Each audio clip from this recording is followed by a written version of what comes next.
البدع والأهواء، أهل البدع العقائدية وأهل البدع السياسية. أنا أقول بيننا وبينكم السلف، بيننا وبينكم الكتب، كان فيقول البدع بيننا وبينكم. Bismillahirrahmanirrahim. Alhamdulillahilladzi arsala rasulahu bil huda wa dinil haq liyudhhirahu 'alad dini kullihi wa kafa billahi syahida. Asyhadu an la ilaha illallah wahdahu la syarikalah iqraran bihi wa tauhida. Wa asyhadu anna Muhammadan 'abduhu wa rasuluh sallallahu alaihi wa ala alihi wa sallama tasliman mazida la nabiyya ba'dah. Ikhwani fid din wa akhwati fillah, a'azzani wa a'azzakumullah jami'an wa barakallahu fikum. Kita lanjutkan bacaan terhadap kitab Tanbihatun ala Ahkamin Takhtassu bil Mu'minat, yaitu peringatan khusus yang berkaitan dengan hukum-hukum seputar fikih wanita. Pada pertemuan yang telah lalu kita telah membaca halaman yang ke-24 yang bagian akhir dijelaskan oleh beliau bahwasanya perempuan yang haid masih ada peluang dan kesempatan untuk berbuat ibadah kepada Allah Subhanahu wa taala. Karena tidak selamanya ibadah itu hanya salat saja dan tidak selamanya puasa saja. Kalau perempuan haid kan nggak boleh sholat, nggak boleh puasa. Ada nggak amalan-amalan yang diperbolehkan? Sudah kami jelaskan dan juga kami bacakan kalamnya Syekh Shalih Fauzan bahwasanya ada di sana yang diperbolehkan untuk perempuan yang haid, di antaranya adalah zikir-zikir yang syar'i. Baca-baca zikir, doa pagi dan petang, boleh. Tasbih, tahmid, takbir, subhanallah, Allahu akbar, alhamdulillah. Atau dua kalimat yang ringan di lisan, kemudian berat di timbangan, dicintai oleh Allah Subhanahu wa taala. Apa itu? Subhanallahi wa bihamdih, subhanallahil azim. Itu juga dibaca perempuan haid enggak masalah juga.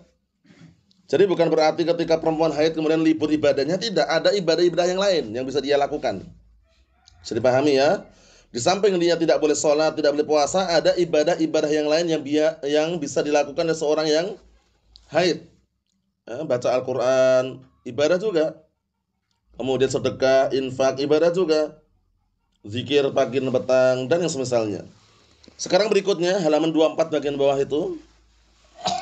Qala Asy-Syaikh Shalih Fauzan asbahullah, faidatun fi hukmi sufrah wal qudrah. Sekarang faedah seputar hukum cairan putih yang keluar dan keruh. Sufrah itu cairan putih, qudrah itu semacam cairan tapi keruh warnanya. Ini maksudnya kita langsung arahnya kemana? Yang keluar dari wanita. Hukumnya bagaimana? Dihukumi haid atau tidak? Kadang-kala yang keluar dari wanita tersebut itu tidak selamanya darah gitu loh. Kadang bentuknya itu yang keluar semacam cairan putih keruh. Nah, apakah dihukumi itu adalah awal daripada apa? Akan keluar darah haid atau bagaimana? Kan gitu. Nah, kita harus tahu apa itu sufrah, apa itu qudrah. Kita lihat, as-sufratu syai'un kas-sadidi ya'luhu sufrah. Sufrah itu adalah sesuatu yang seperti nanah. Afwan ya, sadid nanah artinya memang. Seperti nanah yang atasnya itu kuning. Paham ya?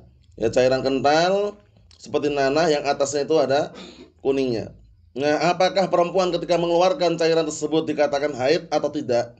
Kita lihat nanti. Wal qudrah, apa itu qudrah? Syai'un kalma al-wasakh al-qadr. Nah, al-qadar. Artinya apa? Qudrah itu adalah sesuatu seperti air yang kotor dan apa? Dan tidak jernih, berarti keruh. Paham ya? Ini semuanya kaitannya air yang atau cairan yang keluar dari wanita loh ya. Nah, sehingga harus tahu, jangan sampai tidak tahu. Sehingga kalau sudah tahu seperti ini hukumnya bagaimana, itu kan enak. Karena bagaimanapun perempuan selama masih normal dan juga belum menopause, ini cairan-cairan seperti ini keluar gitu loh kadang-kala. Kalau nggak tahu hukumnya kan bahaya juga ya kan. Ternyata bukan darah haid, dia nggak sholat kan itu. ternyata bukan darah haid, dia nggak puasa padahal tetap wajib sholat, tetap wajib puasa. Nah, kita lihat. Fa idza kharaja minal mar'ati qudratun aw sufratun fi waqti 'adatiha fa innaha ta'tabiruhuma haid ya'khudhani ahkamahu as-sabiqah. An artikan, apabila cairan tersebut keluar dari seorang wanita, yaitu keluar kudrah atau sufrah tadi itu, yaitu cairan yang berwarna kuning seperti nanah tadi itu, atau cairan yang keruh tadi itu, kalau keluarnya di waktu adatiha, di waktu kebiasaan dia haid. Nah, ngartikannya gitu ya. Jadi keluarnya di waktu kebiasaan dia haid. Biasanya perempuan tuh punya program, bukan program, istilahnya apa ya? Punya kebiasaan darah itu keluar gitu loh. Paham? Sehingga mereka biasanya kalau yang aktif itu tanggalan kalender itu mereka tanggalin. Biasanya keluarnya dalam sebulan tuh akhir bulannya itu ditandain itu. Walaupun kita istilahnya lelaki tetap memahami seperti ini juga tidak salah gitu loh, karena kadang-kala kan mungkin di antara kita punya anak perempuan kan, sehingga tahu bagaimana ya. Nah, apabila air cairan tadi keluar yang warnanya adalah putih keruh tadi, atau istilahnya semacam kayak nanah tadi ujungnya apa, yang bagian atasnya kuning tadi, kalau keluar di waktu-waktu haid, bisa dipahami ya, di waktu-waktu haid, misalkan memang keluarnya di akhir bulan misalkan, dan biasanya akhir bulan itu haid itu loh, bisa dipahami. Nah, fa innaha ta'tabiruhuma haid, maka hendaknya perempuan tersebut menganggap itu adalah haid. Paham? Karena keluarnya di waktu haid, keluarnya di waktu-waktu yang biasanya haid, bisa dipahami. Nah, ya'khudhani ahkamahu as-sabiqah, maka keduanya mengambil hukum-hukum yang sudah kita lewati. Enggak boleh sholat, enggak boleh puasa, enggak boleh berhubungan badan. Mafhum? Wa in kharaja minal mar'ah bi ghairi waqtil 'adah. Lanjutannya ini, dan jika keluar dua cairan tadi itu keluar dari seorang wanita bukan di waktu haid. Misalkan dia kebiasaan haidnya akhir bulan, ternyata keluaran di awal bulan. Bisa dipahami ya? Misalkan biasanya haidnya di akhir bulan, ternyata keluar cairannya di awal bulan. Bagaimana seperti itu? Fa innaha la ta'dabiruha syai'an. Maka perempuan tersebut hendaknya tidak menganggap itu sesuatu apapun. Wa ta'tabiru nafsuha tahiran, dan hendaknya dia menganggap dirinya apa? Nah, wa ta'tabiru nafsaha tahiran, dan hendaknya dia menganggap dirinya itu suci. Paham ya? Karena keluarnya bukan di waktu-waktu haid itu loh. Paham? Ini penting sekali, berarti pentingnya mengetahui apa? Mengetahui kebiasaan haid tanggal berapa. Kebiasaan haid akhir bulan, pertengahan bulan, atau awal bulan itu penting loh ya. Karena apa? Karena khawatir kadang-kala keluar cairan yang bukan pada waktunya gitu loh. Bisa dipahami? Nah, biasanya yang ya mungkin paham lah para akhwat, para wanita yang udah dewasa ya kan, yang masih haid biasanya menentukan dengan kalender ya kan, ada kalendernya, ada tanggalannya, ya, dibulatin atau yang semisalnya biar tahu. Biqauli Ummi Athiyyah radhiyallahu anha, dikarenakan perkataan Ummi Athiyyah radhiyallahu anha, kunna la na'uddul qudrah was sufrah ba'da tuhur syai'an. Dahulu kami tidak menganggap sedikit pun yang namanya cairan kuning atau cairan yang keruh tadi itu setelah suci, enggak dianggap. Setelah suci, ingat-ingat. Mafhum? Jadi kalau keluarnya itu di waktu-waktu yang biasa dia suci, itu anggap aja itu bukan sesuatu apapun. Kotoran itu aja. Karena bagaimanapun perempuan itu kadang-kala ya macam-macam, ada yang kadang keluar keputihan ya kan, Afan ya. Kemudian kadang keluar cairan-cairan yang ya keruh tapi bukan apa darah haid itu loh. Sehingga pentingnya mengetahui hal tersebut bukan perkara yang bisa dikatakan wah memalukan, ini perkara yang rahasia perempuan. Bagaimanapun yang namanya perkara fikih, barakallahu fik, itu para ulama kalau udah bahas itu sampai sedetail mungkin gitu loh. Karena jangan sampai salah dalam memahami sehingga apa? Hukum pun apa? Keliru. Ini kan kaitannya masalah sholat kan nanti kan. Kalau nggak paham kan bingung juga. Oleh karena itu dipahami baik-baik. Kalau keluarnya cairan tadi itu, cairan keruh atau seperti nanah yang ujungnya, yang bagian atasnya kuning tadi. Nah, barakallahu fik, di waktu-waktu dia haid, di masa-masa dia haid keluarnya, cuman belum nampak darah haid, nah, maka mengambil hukum-hukum seperti haid. Kalau keluarnya di luar waktu, misalkan biasanya haidnya di akhir bulan, ternyata keluar di awal bulan, anggap aja itu bukan sesuatu apapun. Salat, puasa. Mahum salah ya? Kita lanjutkan lagi. Hadis tadi rawahu Abu Dawud wa rawahu Bukhari duna lafzi ba'da tuhur. Wa hadha lahu hukmur rafa'.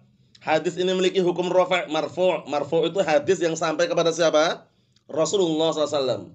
Jadi ada tiga istilah. Dalam masalah penyandaran hadis itu ada tiga istilah. Pertama, kalau disandarkan sampai kepada Rasulullah SAW namanya marfu'. Kedua, kalau disandarkan hadis itu sampai kepada sahabat namanya mauquf. Ketiga, kalau disandarkan hadis itu kepada tabi'in atau di bawahnya namanya maqtu'. Itu istilah dalam mustalah hadis. Oh, ternyata ilmu itu banyak. Naam, ilmu itu panjang dan banyak. Jadi ilmu itu bukan fikih aja, bukan tauhid aja, ada ilmu-ilmu cabang di sana. Ilmu mustalah hadis, ilmu usul. Sehingga kita jangan sampai tertipu orang-orang yang di luar sana yang kadang-kala ingin menipu ahlus sunnah dengan cara apa? Wah, ini hadisnya sahih padahal dhaif. Paham ya? Dan ingat-ingat, tidak setiap hadis yang marfu itu sahih. Kenapa demikian? Karena marfu itu intinya antum sandarkan hadis itu kepada Rasulullah, itu marfu namanya. Walaupun hadis palsu. Contohnya gini, hubbul watan minal iman. Cinta tanah air adalah bagian dari keimanan. Sebagaimana perkataan Rasulullah SAW. Nah itu, antum sandarkan kepada Rasulullah udah marfu itu. Tapi palsu nggak hadisnya? Palsu. Mafhum? Jadi gini kaidahnya, setiap hadis sahih pasti marfu. Dan tidak setiap hadis marfu sahih. Palsu pun bisa. Karena intinya marfu itu apa? Disandarkan kepada Rasulullah SAW. Wa ma udhifa lin nabiyil marfu'u wa ma litabi'in huwal maqtu'u. Kalau dalam pantun Baiquniyah seperti itu. Wa ma udhifa lin nabiyil marfu'u wa ma litabi'in huwal maqtu'u. Yang disandarkan kepada nabi namanya marfu', yang disandarkan kepada tabi'in namanya maqtu', yang disandarkan kepada sahabat namanya apa? Mauquf. Nah, kita lihat di sini.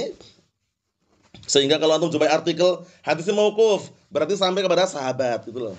Mafhum? Hadisnya marfu, berarti sampai kepada siapa? Rasulullah sallallahu alaihi wasallam. Kita lihat itu sekedar faedah sedikit kata beliau. Wa hadza lahu hukmur rafa' 'inda ahli hadis. Ternyata hadis yang kita baca tadi itu memiliki hukum rafa' menurut ahli hadis, li'annahu yu'tabaru takriran minan nabi sallallahu alaihi wasallam. Karena itu dianggap sebagai apa? Takriran, persetujuan. Takriran persetujuan. Persetujuan dari Rasulullah SAW wa mafhumuhu, dan yang dipahami anal qudrata was sufrata qabla tuhur haidun ta'khudani ahkamahu. Berarti kalau muncul cairan tadi itu, cairan yang berwarna putih campur apa? Kuning tadi seperti nanah tadi ya, atau cairan keruh tadi itu, barakallahu fiik, kalau keluar sebelum suci berarti itu haid. Mafhum? Karena nanti tanda-tanda suci lain lagi nanti. Nah, bisa dipahami ya. Misalkan dia haid, kemudian kok hari ke-7, hari ke-6 misalkan kok mulai keluar cairan-cairan tadi masih keluar, itu berarti belum suci, Pak. Belum suci ya. Belum suci. Nah, maka mengambil hukum-hukum seputar haid. Jadi dilihat keluarnya kapan gitu loh. Faidatun ukhra, faedah yang lain. Nah, ini baru kita akan bahas tanda-tandanya bagaimana ya perempuan haid tahu kalau suci dari mana gitu loh. Ya, ini nah kalau ini ya kembali ke perempuan ya, kembali ke akhwat para wanita yang udah dewasa, udah haid, harus tahu ini. Kalau nggak tahu, khawatir nanti meninggalkan ibadah gitu loh. Kita lihat, mal ladzi tu'rafu bihil mar'ah nihayatu haidhiha? Apa yang bisa jadikan apa? Tu'rafu bihil mar'ah, ya seorang wanita diketahui berakhirnya haid, nihayat itu berakhir. Nah, jadi apa yang bisa seorang wanita diketahui bahwasanya haidnya sudah berakhir gitu loh, sudah selesai? Apa saja kita lihat? Tu'rafu dzalika binqita'id dam. Diketahui bahwasanya perempuan itu suci dari haidnya, terputus atau istilahnya berakhir haidnya dengan terputusnya darah. Darah enggak keluar sama sekali. Wa dzalika bi ahadi alamatain. Yang demikian itu diketahui dengan salah satu dua tanda. Ini penting dua tanda ini. Kalau kita yang kaum lelaki kan enggak mungkin untuk apa? Untuk mengoreksi dan membuktikan. Ini kembali kepada akhwat para wanita. Adapun kita mengetahui untuk menyampaikan saja. Paham ya? Menyampaikan agar mereka tidak apa? Keliru, atau mungkin anak kita, mungkin kita punya anak perempuan ya kan, baru dewasa misalkan, kita tahu gitu loh. Pertama, al-alamatul ula, tanda yang pertama, nuzulul qissatul baydha. Bacanya bukan kisah, qassah. Nuzulu al-qassatul baydha wa hiya bi fathil qaf. Qafnya di fathah qa. Bukan kisah. Qa. Qassatul baydha. Keluarnya al-qassatul baydha. keluarnya cairan putih. Nah, ini penting juga nih.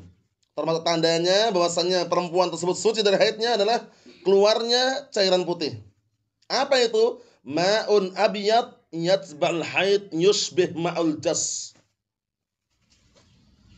Artinya adalah cairan putih yang mengikuti, mengiringi darah haid akhirnya, yang akhir-akhir haid itu ya. Yushbih serupa dengan semacam air kapur. Jas itu air kapur. Ini putihnya itu ya putih putih semacam air kapur itulah, kalau mau mengental ya putih kayak adonan atau yang semisalnya itu ya, Afan ya. Nah, wa qad takunu bi ghairi launil bayad, tapi terkadang bisa juga warnanya nggak putih sekali gitu loh. Faham? Jadi cuman cairan bening atau cairan putih itu kan bisa dipahami ya. Cairan putih itu ada yang putih mungkin barakallahu fik, ada kayak adonan, Afan ya, atau adonan tepung maksudnya, atau nah putihnya ya putih biasa, bening. Bisa pahami soalnya ya, itu termasuk tanda bahwasanya dia suci dari haidnya. Kalau masih keruh-keruh, tadi ingat-ingat keruh-keruh, ada warna-warna oranye atau istilahnya warna-warna campuran darah, itu berarti tunggu dulu. Sabar dulu. Nah, waqad yakhtalifu launuha bi ikhtilafi ahwalin nisa. Iya, benar. Dan sungguh berbeda-beda warnanya tergantung dengan perbedaan keadaan wanita. Pengaruh memang. Jadi enggak semua perempuan itu sama gitu loh. Ada yang normal haidnya, ada yang tidak juga, ada juga yang darahnya itu memang warnanya barakallahu fik mirip dengan darah segar, ada juga yang memang sesuai dengan ciri-ciri yang sudah kita jabarkan, yang kita jelaskan. Paham ya? Warnanya barakallahu fik merah merah tua, dalam artian warnanya apa? Merah kehitam-hitaman, kemudian kental, berbau tidak sedap ya kan? Kemudian tidak menggumpal seperti batu. Nah, itu semuanya tanda-tanda yang ma'ruf. Cuman terkadang ada perempuan yang memang di luar tanda tadi. Tapi darah haid gitu loh ya, dengan masa-masa waktu-waktu yang sudah ditetapkan.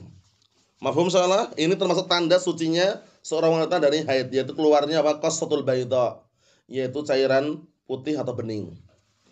Yang kedua, al-alam tsaniyah, tanda yang kedua, al-jufuf wa huwa an tudkhil khirqatun au qutunatun fi farjiha summa tukhrijuha jafatan. Afan. Ini anak terjemahkan secara global ya. Tanda yang kedua adalah jufuf, yaitu kering. Tempat keluar darah tersebut kering. Dengan cara apa taunya? Dengan cara seorang wanita memasukkan potongan kain atau masukkan kapas. Kalau sekarang tisu bisa juga lah, tisu ya. Nah, pada kemaluannya. Kemudian dia keluarkan dalam kondisi kering. Jafah, kering. Paham? Enggak ada cairan apapun. La keruh wala darah wala syai', kering. Berarti sudah suci. Mafhum soalan ya? Dipahami baik-baik ini. Laisa 'alaiha syai'un. Tidak ada sesuatu apapun yang nempel di kain tadi itu, atau di tisu tadi itu, atau di kapas tadi itu. La minad dam wala minal qudrah aw bisufra. Lihat ini. Enggak darah, enggak juga cairan yang kuning-kuning tadi itu, tidak pula apa? Cairan yang keruh tadi, enggak ada. Benar-benar kering. Nah, itu tandanya sudah suci sudah. Hal yang seperti ini berbeda-beda tergantung dengan keadaan wanita. Mafhum? Sehingga keadaan yang normal seperti ini, tolak ukur yang sebagai patokan secara global ini dikondisikan, dihafalkan. Kalau ada kok di luar tanda ini berarti apa? Di luar kebiasaan itu. Bisa dipahami? Nah, ini penting juga ya. Ikhwani fid din wa akhwati fillah, a'azzani wa a'azzakumullah jami'an wa barakallahu fikum. Kita ambil dikit lagi. Halaman 26. Ma yalzamul haid 'inda nihayati haidha. Apa yang diharuskan bagi perempuan haid ketika sudah selesai haidnya? Biasanya normal kan sepekan ya. Nah, kalau udah selesai sepekan, udah suci, ngapain gitu loh? Langsung mandi atau main-main? Afan ya. Mungkin santai-santai dulu atau bagaimana? Ternyata karena kaitannya dengan sholat ya, kalau bisa langsung mandi. Mafhum? Mandi besar. Nah, kita lihat. Yalzamul haidu 'inda nihayati haidha an taghtasila. Masya Allah. Dijelaskan langsung di sini. Wajib bagi perempuan yang haid apabila sudah selesai haidnya mandi. Wajib mandi. Paham ya? Jadi mandi itu ada namanya mandi wajib. Mandi wajib itu sebabnya imma karena suci dari haid juga bisa, suci dari nifas juga bisa, ya kan?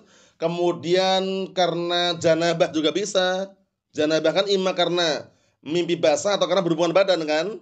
Ewa. Atau mandi wajib karena baru masuk Islam, ya kan? Atau mandi wajib ketika sudah meninggal dunia. Paham maksudnya? Orang kalau meninggal dunia mandi wajib nggak tuh? Dimandiin nggak? Ayo wajib mandi.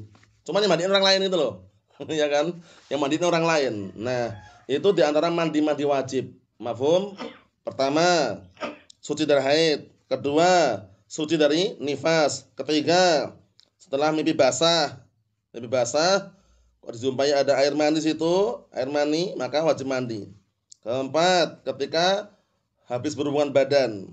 Kelima, ketika baru masuk Islam tadi ya. Nah, mafhum. Kemudian ketika meninggal dunia, itu mandi wajib. Mafhum? Kita lihat di sini. Bagaimana cara mandi wajib bagi perempuan yang suci dari haid ini? Wadzalika bi an tasta'milal ma' bi niyyati thaharah fi jami'i badaniha. Masyaallah. Yang demikian itu dengan cara perempuan tadi menggunakan air dengan niatan apa? Thaharah, bersuci pada semua badannya. Tidak perlu dilafadzkan niatnya nawaitu an aghtasila, enggak perlu. Paham ya? Nah, enggak perlu ya, enggak perlu dilafadzkan karena niat itu tempatnya di mana?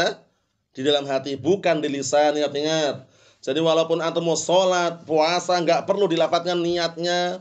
Enggak perlu di awal bulan nawaitu shauma ghadin, enggak perlu. Ya kan? Lafadz niat itu barakallahu fiik tidak ada dalilnya. Yang ada itu an-niyah mahalluha fil qalb. Niat itu tempatnya di dalam hati. Zikir baru di lisan. Kalau zikir baru di mulut, mulutnya gerak kalau zikir, ya kan? Makanya kalau sholat kok diam saja mulutnya, kok nggak baca apa-apa, katanya dibaca dalam hati, nggak sah sholatnya. Ingat-ingat itu. Jadi punya pikiran seberat apapun pikirannya, punya tanggungan beban pun seberat apapun, kalau sudah sholat lain lagi pembahasannya. Sholat fokus menghadap Allah Subhanahu Wa Taala, baca itu bacaannya, jangan diam 1000 bahasa, kemudian ditanya sholat belum? Sudah. Lah kok enggak baca tadi? Baca dalam hati. Baca dalam hati itu bukan baca, namanya batin. Paham ya? Namanya batin itu ya. Jadi kalaupun banyak pikiran, kalau sholat dah tinggalkan semua pikiran-pikiran, nanti fokus ke sholat itu loh. Nah, kadang kan ada orang sholat diam aja kan? Oh, sholat diam aja. Dari takbiratul ihram, Allahu Akbar, diam aja dia. Kemudian ketika salam, Assalamualaikum warahmatullahi, Assalamualaikum warahmatullahi.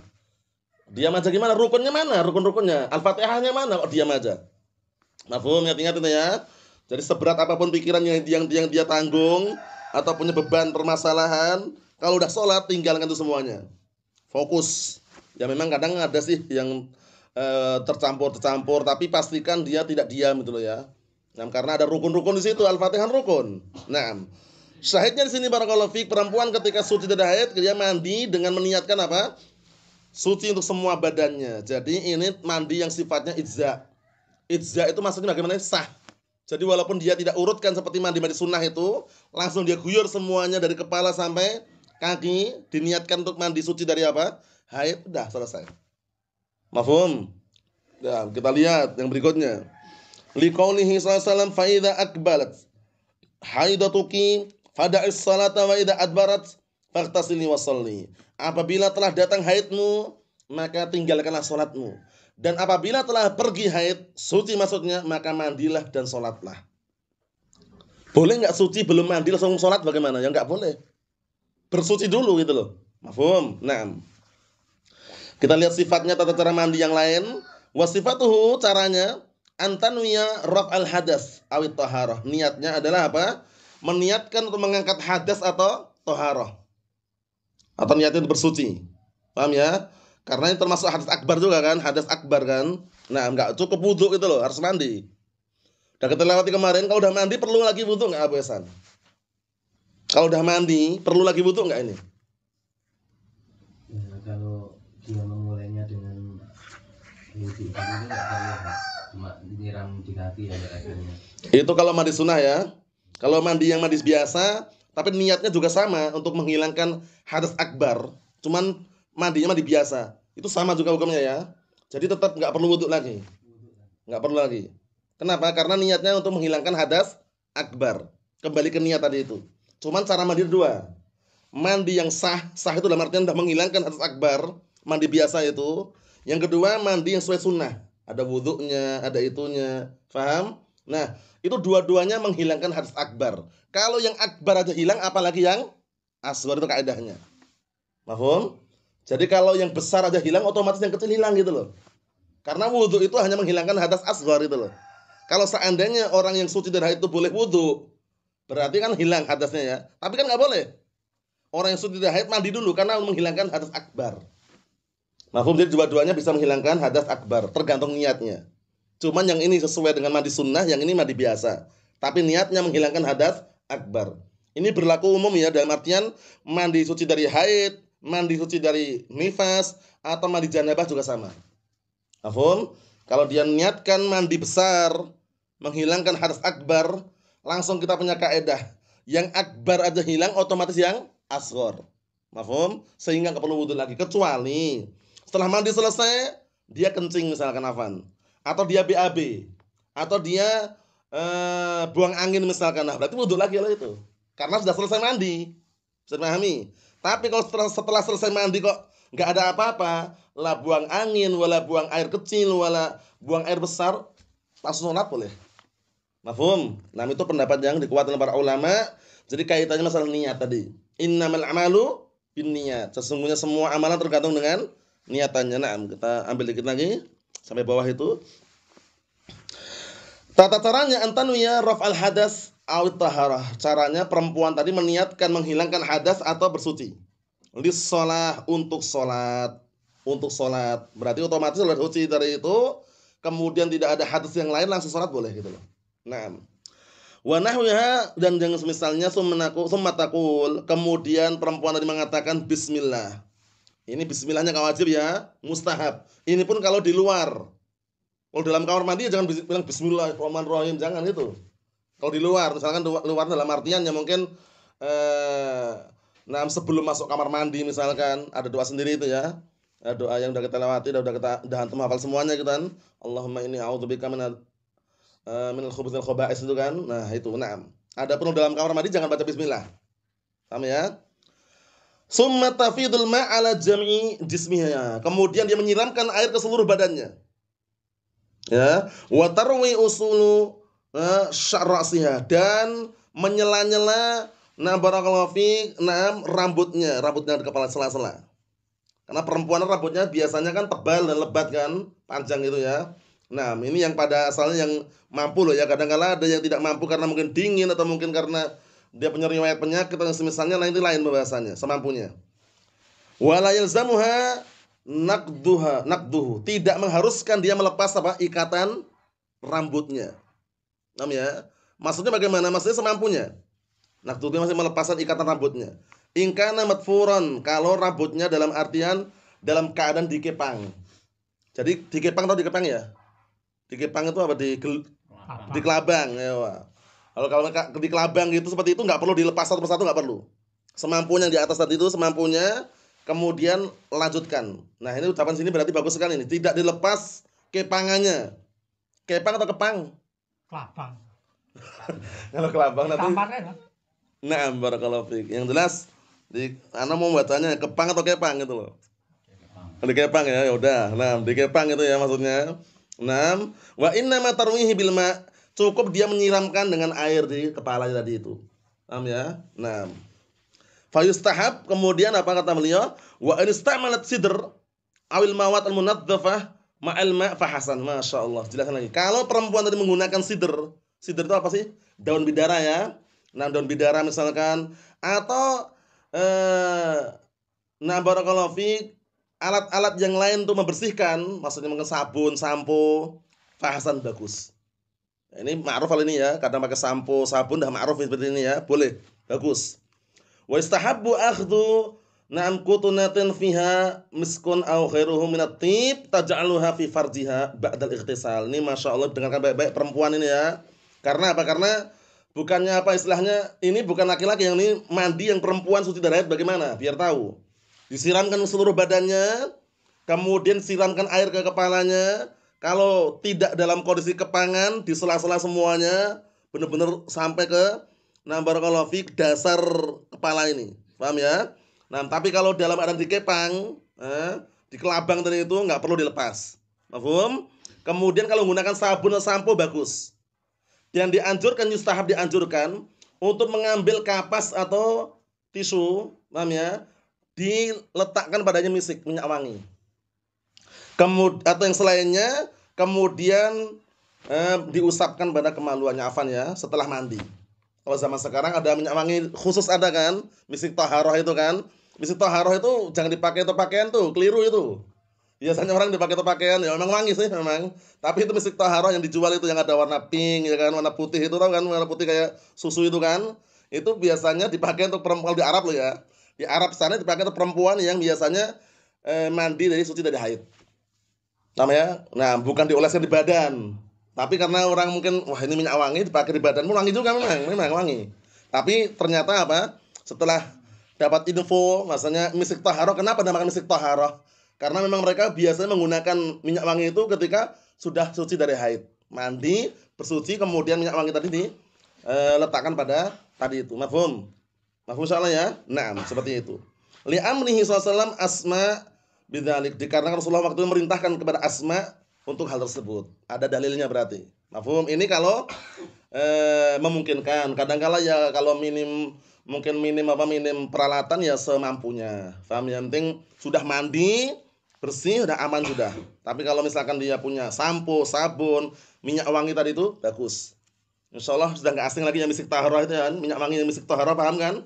Insyaallah paham ya insyaallah ya, yang minyak wangi yang ada warna pink ya kan, ada warna putih itu putih kayak susu itu biasanya dikatakan misik taharah karena dipakai setelah bersuci dari haid atau yang misalnya mandi gitu. Naam. Mafhum? Itu yang kita ambil. Adapun yang berikutnya insyaallah pada pertemuan yang akan datang karena masih panjang juga pembahasannya. Yang paling terpenting barakallahu fi yang kita ambil pada kesempatan pagi hari ini adalah apa? Faedah pertama, kalau keluar cairan cairan yang apa? Yang seperti nanah tadi itu ada kuning-kuningnya atau cairan keruh, di waktu-waktu dia biasanya haid maka dianggap haid. Kalau di luar waktunya maka dianggap seakan-akan nggak ada apa-apa, tetap sholat, tetap puasa. Yang kedua adalah cara menandai perempuan itu suci dari haid. Pertama, dengan cara apa? Keluarnya al-qassatul baydha, cairan yang putih atau bening. Yang kedua, dengan cara masukkan potongan kain atau tisu atau barakallahu fiik, kapas, kemudian dimasukkan dalam kemaluannya, dikeluarkan dalam kondisi kering. Dari tandanya itu diantaranya. Itu faedah yang penting, semoga bisa dipahami dan dimengerti. Nasallahu as-salamata wal afiyah. Walhamdulillahirabbil alamin.